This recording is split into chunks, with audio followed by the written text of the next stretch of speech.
when I was 5, I'd been learning about investing. I was like, hey, I think I'd like to do this myself. And I went up to my dad and asked him, hey, Dad, I think I'd like to start investing. What can I invest in? And him, shocked at a 5-year-old, uh, asking how he can start investing, replied with, Devin, invest in what you know. And I said, well, Dad, the only thing I know is Legos. And he said, well, go find a way to invest in that. And so I was creative and found a way to do it and messed a whole bunch of stuff up. But I learned more from that, which I took into my future investments. I'd like to show you why knowing your why is the start of your journey. Without a strong why, it can be so difficult to reach your maximum potential. My name is Dr. Jason Ballara, and every week I meet with real estate investors and mindset specialists that are taking action in order to build a life according to their own terms. We will break down what drives successful people and allows them to achieve at such a high level. If you are a professional wanting to break through, or simply someone that wants to hear an inspiring story, the Know Your Why podcast is made for you. Hi everyone, I'm Jason Ballara, and this is the Know Your Why podcast. Today I'm here with Deven Wohlwend.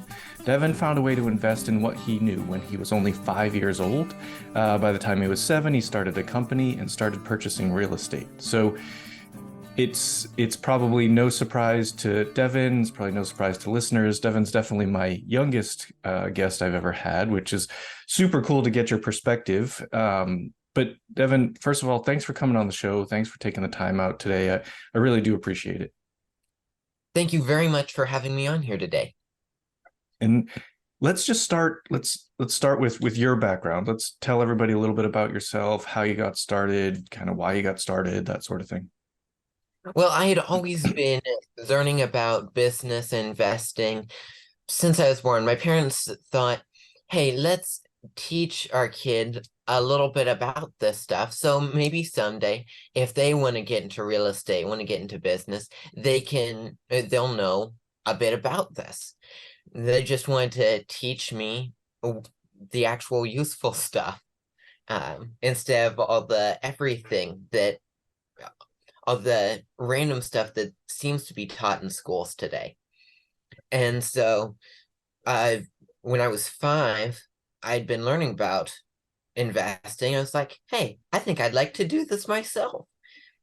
And I went up to my dad and asked him, hey, Dad, I think I'd like to start investing. What can I invest in?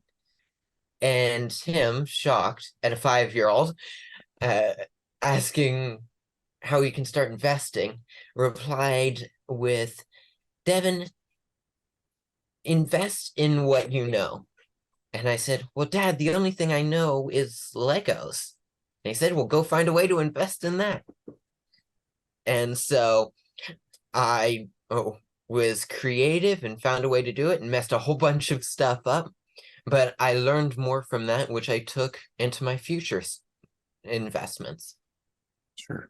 And so, I mean, it's good advice for anyone at any age. Invest in what you know. How did you find a way to invest in Legos? What did you do?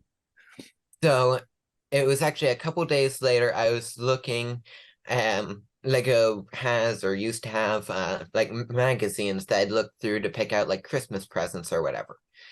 And I had seen that after a while, some of the sets I wanted to get, they disappeared and like they stopped making them. And you could still buy them from like eBay, but the price was like twice as much. Another thing I had heard throughout my life was buy low, sell high. And I thought, wait a minute, if I buy it at the low price, wait for it to go up in value and then sell it, buy low, sell high. Yeah, that makes sense. I brought to my dad, I was like, and if I remember correctly, he said something along the lines of, yeah, that will actually work. So go figure out which one you want or how you want to do that. And I decided, hey, let's go for the oldest one I see on there, the Lego Death Star. I've seen it in every book for like 3 years or something, as long as I can remember. And all right, so I just have to find a way to make enough money to buy a Lego Death Star, the biggest set I had ever put together. I think it was the biggest set they had at the time. Anyway, so I worked for my parents doing the basic stuff I knew how to do. They taught me how to reconcile their bank accounts. It's just like memory. Match this thing here to that thing there. And they turned it into a game for me.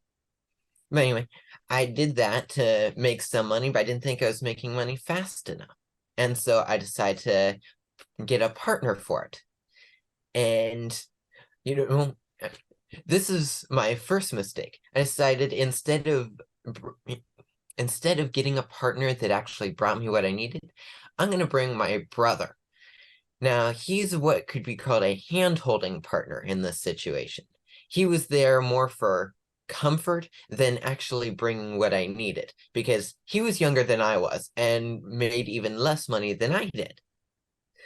And so by the time we actually got all the money together, Lego had already retired the Lego set. And so it actually cost us, instead of $400, it was $500, which was, that $100 difference was a lot of money for us at the time. Sure. But it also taught me the importance of time and doing things quickly. Or at least I should have learned that lesson.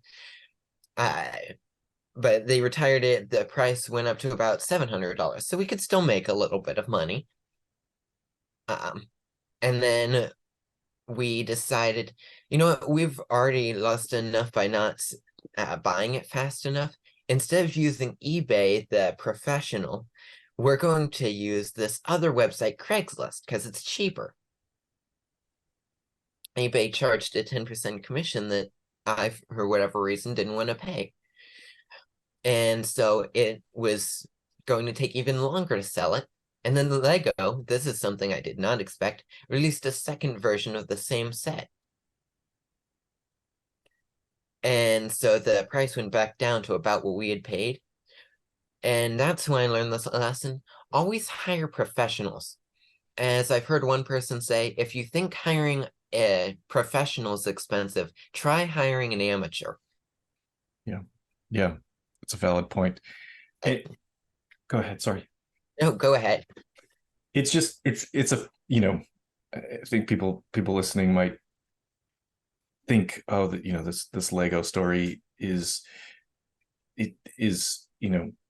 kids learning and stuff. But I mean, these are valuable business lessons, like, again, at any age, at any stage in your, business and entrepreneur journey. So I think really important things to learn. What did you move on to after Legos? What was kind of the next step for you? After Legos, the next couple of years wasn't quite as exciting. From when I was 5 to when I was 7, a lot of what I was doing was more learning, and I had also bought some precious metals, mainly silver, because I had watched the series Hidden Secrets of Money on YouTube. Great series, by the way. I watched that with my parents, and like, yeah, it's $30. I can buy a few ounces of that. Maybe I'll make some money someday. Maybe it'll be useful.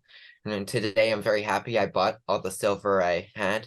I was buying it at like $18 an ounce then, and currently it costs like 25 or 30 to buy an ounce of silver. Right. I mean, I'm still buying it now, but it's still, I had done that, and just the habit of investing, doing something to continue to grow. And then when I was 7 years old, I decided, I think I'd like to start investing in real estate now. Like every 7-year-old. Right. And so my parents told me, hey, first you got to read Rich Dad Poor Dad by Robert Kiyosaki. And I read that great book, and that brings in a lot of having the mindset of a wealthy person. And they also told me I had to go to this one very large real estate conference that they went to every year. And so I went to that and learned a handful of things there, and decided, all right, I'd like to, or, well, no, I just said that. And then I just went through and went to find my first house. And the one I found, the first one I ended up buying was a house. It wasn't too far from where I lived. A flipper had bought it. So someone had bought it and planned to just buy it, fix it up, and sell it for a profit. And they had gotten a loan with a balloon. So it they'd gotten a loan that instead of just paying on it for 10, 15, 20, 30 years, you they would pay down the loan for 3 years or something, and then they would owe all the rest of the money all at once. And Uh, you and bought that. Oh, sorry, go ahead. yeah, so they were in they had a time crunch. They needed to sell this house. Otherwise, they would have to come up with that large chunk of money, and they probably didn't want to do that. And so if I could get in there, talk to them and close quickly, and solve their problem, then I could get this house for a cheaper price than it was worth. I I thought, according to the numbers me and my dad probably helped me out with, I thought it was worth $80,000. And I talked to them, and if I could close quickly, I could buy it for $50,000. And so now all I had to do was find someone that could loan me $50,000. Piece of cake. Piece of cake. Did you find someone? Yeah, I found a private lender. So just think of a private lender as just a random person uh has a retirement that they want to make more interest on, or really anything. Really anyone that just wants to make a higher interest rate than a bank account. Um, and they looked at this and was like, well, it's worth 80 and I'm loaning 50 on it. Worst case scenario, I get the $80,000 house that I loaned him $50,000 on. That's $30,000. Yeah, so it's a win-win either way for them. And they were happy to do that. And I had to come up with a small down payment. My what I had to bring was a $300 down payment. Still a bit of money for me, but it meant I actually put something into the deal.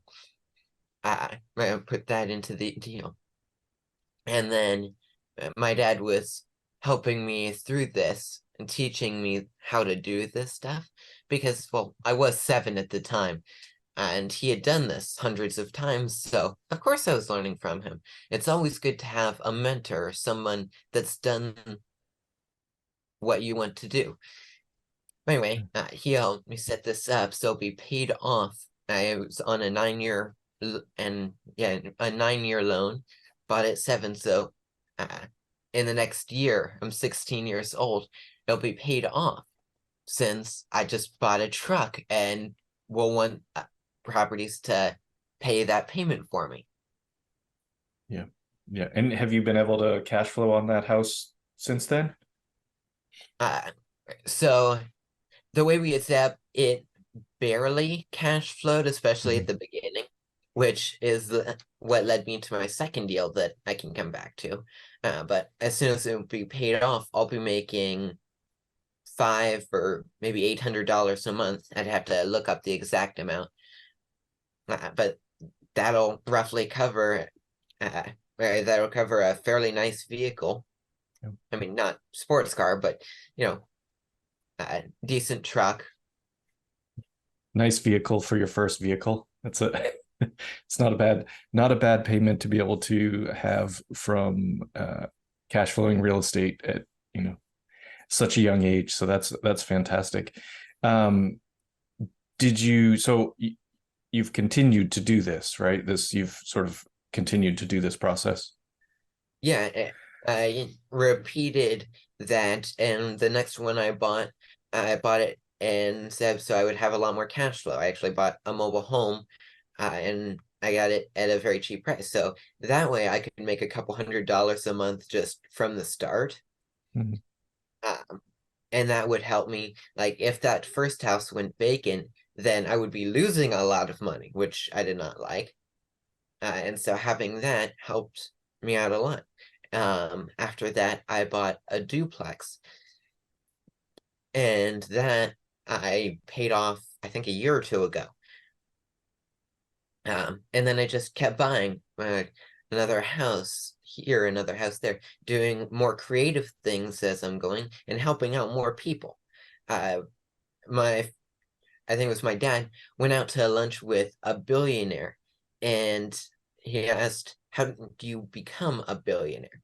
And well, the billionaire replied, "Step one, find out what people want, then go out and get it, and then give it to them at a profit." Yeah. It's just finding out what people want. In that first deal, they wanted to sell their house quickly. And if I can get that and give it to them at a profit, which I figured out how to do, I did that. And then we both end up happy. Yeah. Yeah. That's it. The, billionaires, that's essentially how it works, right? It's like millionaires, they're solving bigger problems than, sort of your everyday, standard W-2 employees, and the billionaires are solving even bigger problems than that. That's ultimately what it comes down to, is finding a way to solve problems and make that a profitable endeavor. And really that's it. That's business. And same thing with real estate, right? We're solving people's problems, either at the purchase, ideally at the purchase and at the sale. And, if you're holding these properties, you're solving someone's problem because they need a place to live. So it's ultimately, that's kind of the name of the game in all of it, really. That's how people, I guess that's capitalism. That's Yeah, how people make money. the more problems you can solve, or the bigger problems you can solve, the more money you can make. Yeah, exactly. And what does your portfolio look like now? Is it all, kind of smaller deals, or I think I saw in your bio that you've closed on a 60 unit complex. So what's your focus at this point? Right now, I really, my entire business career, I have just looked to buy what's on sale. And a lot of what I found is smaller, like single family duplexes, stuff like that. And a couple of times I found bigger stuff. You had just mentioned a 60 unit. I bought 20% of a 60 unit. I found somebody that had a problem and wanted to sell that. And I just found a way that I could give him what he wanted while getting what I wanted.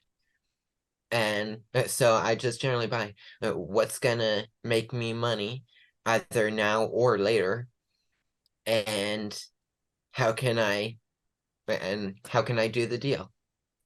And so I don't exactly focus on single family or multifamily. In my opinion, you don't just buy a few single family homes and then graduate and move up to a 4 unit. You just, all right, so I found a good deal on a single family home. We buy that. Okay, I found a 4 unit here. Let's buy that. Oh, hey, here's another single family home. We go buy that too. Yeah. Yeah. It's just being opportunistic, right? And that's to me, I agree with you 100%. That's the name of the game. It's kind of, ultimately, if you're deciding to focus on one specific, very narrow lane, if the market shifts, or you have, sort of a change in location or something, I mean, there's a lot of factors that could impact that. And it's not to say that you should just go out and do everything without knowing about them, but it is okay to look at, what's the name of the game at the end of the day is to make money. And so how do you do that? How do you create good opportunities for purchasing that you can make money, and then from there grow and scale and provide impact and whatever it is you're looking to do in your career. And there's something that I talk about a lot, Deven, is just like the power of time, and being how for younger people, and quite honestly, when I've been saying it, I haven't been thinking at 5 or 7, but it's younger people getting started earlier on, you just have so much more time for things like you mentioned, that first house is going to be paid off in a year. Like that's the kind of stuff that now for the rest of your life, you could keep that and have cash flow from that, or you could sell it and roll that into something bigger or whatever. You can basically, you have, almost infinite options. And so I think that's what people miss in that ability to have, kind of delayed gratification at a young age is really, really challenging for a lot of people. It's challenging for a lot of older people. So it's not necessarily something that goes away, but it's an important lesson, I think, for people to learn that this is, this is what you have to do. You just have to get started. The earlier you get started, the earlier you're going to be at the point of being sort of financially free, time free, work optional, all of that. So you have written some books. Want to talk about that a little bit? Yeah. So a lot of the deals I was mentioning earlier, and a whole lot more I talk about in my first book, If I Can Do It, So Can You. How I started buying real estate age 7. And it goes through all the details. And it generally, this book teaches a whole lot of how to get started in real estate. Like, if I've done this, how can you do it too? And then the other book I wrote is The Garage. This one I wrote more recently. So my first one's for just anyone that wants to get into real estate. But for the kids that just want a fun story and the adults that want their kids to just kind of get started with some basic knowledge about business, then this book, The Garage, will be more for you. And then also for all the parents, I'm betting my dad mentioned this, my parents wrote the Family Success Triangle, how you can integrate family and business. And of course, my brother wrote The Treehouse. This is similar to my Garage book. Actually, it's they're both fictional stories, actually written in the same universe. His book mentions my Garage book, and there's another book called The Fall and Rise of Atlas Gold coming out this fall. That's the second book in the series. Very cool. You have and you are have a sort of mentorship or something along the lines of where you're teaching other young people kind of to do what you do. So for any kids or teenagers 4 years old, I run a free online group where we talk to each other, learn from each other, mentor each other, and sometimes even make deals together, where we're all trying to learn and grow together, whether that be business, investing, real estate, anything to do with making money, and countless other things. Even total world domination came up that one time. But I call it Millionaires in Training. And you can learn more about that on our website, realpowerfamily.com. Very cool. Very cool.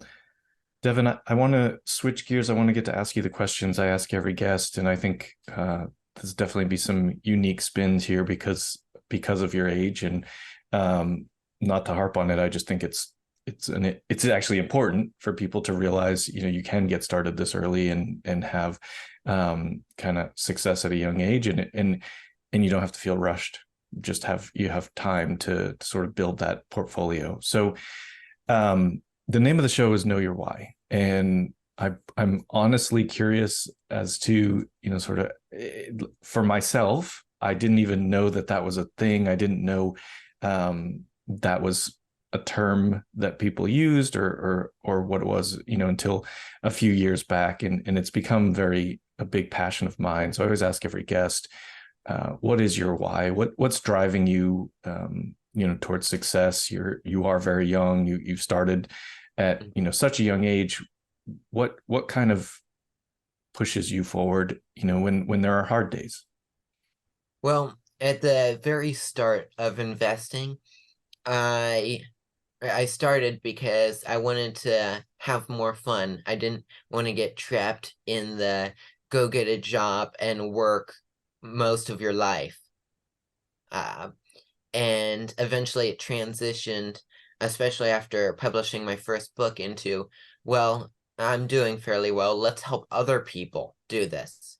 And now it's becoming, how can I make this, how can I change the entire world by teaching people financial education, especially my generation. So I started that Millionaires in Training group. If I can teach like half or all of the world, all of my generation, about how to make money, then how to make money by helping people. Imagine how many more people I could help than just trying to do it all myself. Every night, my parents tell me to dream about making the world a better place. And so that's what I want to do. I want to make the world a better place. Yeah, that's amazing. It's I think funny that you sort of started with, at the beginning, I wanted to have more fun. And, and I'm sure there are a lot of adults that would, think this, like, oh, this isn't fun. What you're doing isn't fun. That's not, why would a kid do this and say he wants to have more fun? But that's just it. Like, it is fun. It's kind of like a game. And, you know, seeing those successes and freeing yourself up financially at such a young age is going to make the rest of your life really fun. And it's like, if people would just realize that a little bit of hard work in the beginning, like, You hit the nail on the head there. Like, treating this as a game. I mentioned earlier my parents taught me how to reconcile as if it was the game memory. I got into real estate. This is something I didn't mention earlier. They had me playing the board game Cash Flow, also by Robert Kiyosaki. A great game for everyone to play, especially with their families. I was just playing that last night, teaching a few new people how to play. But I just playing that, and then when I was actually doing real estate, I was just playing that game, but in real life. right, right. I And mean, so, it's you could sit and play video games, or you could go out and play real life games and make money at it, and create success at an early age. So I think it's amazing. I think you know cool that your parents have taught you these things and been there as guidance and support. um my second question is just one designed to help people get to know you better, just as a person. What do you do for fun? What, special skills, hobbies, what something that maybe people don't know about you, and would let them get to know you a little bit better? well, probably later today, I'm going to be working with my mom, either canning or working on the farm or something. I guess we have a farm, like, we dress up for business, and we also go work on a farm sometimes. Also, I still play with Legos. Yeah. Um, like, what do you think I do with any extra money I earn from real estate? Of course, I'm still getting Legos. Yeah. Um, and playing with those, like, you gotta have some fun in life. If you're if you don't take some of the money you earn, and I think I frequently say the number 10%, and take 10% of the money you make and put towards something fun. For me, that's Legos. For some people, that's any number of other things. But having being able to have fun with it makes all of the work worth it. Yeah. Yeah. You need to have an outlet. And it like we just said, that being in real estate, being in business is fun. It can be gamified, but they're also, if that's your whole life, if that's every minute, then it will become a little bit less fun. And so you do have to have that outlet, and whether that's Legos or, it's not, I mean, video games, fine. There's nothing wrong with any of those things. It's just a matter of, realizing that you can take real life skills and make them enjoyable. Um, Tell us again, what's the best way to reach you? What's your website? How do you want people to reach out to you when they hear this? So, if for anyone here, you can view more details about us, find out about that young entrepreneur group, get our books, and just contact us if there's some reason you want to do that. at realpowerfamily.com. Final question for you, Deven, and this is, I think you're doing this in your Millionaires in Training group, but what advice would you give to someone who's wants to get started in real estate, wants to kind of, they hear this, they follow in your footsteps? What would you tell them? I'd say for anyone that wants to do that, read our books, read other people's books. On that same website, realpowerfamily.com, we have lists of good books to read, good videos to watch with your family and just on your own, but learn more and then take action, because you never get anywhere without taking action. So whether that's getting started investing, starting a business, buying real estate, whatever it is, but take action, because you can learn everything in the world, but if you don't use it, then it's more shelf help than self-help. Very good. Very good quote to wrap it up on. I like it. Well, listen, Deven, this was great. Definitely appreciate having you on. I appreciate your perspective. I think it is extremely valuable for people to see that this is something that, you can start virtually at any age. You can start, sort of looking at your future, building your future, designing it the way you want it to be, and still have fun at it. So thank you so much for coming on and sharing your story. Thank you very much. Folks listening, I know you're going to get a lot of value out of this episode. Please like, rate, and review the show so we can get more great guests like Deven. And thank you all for listening.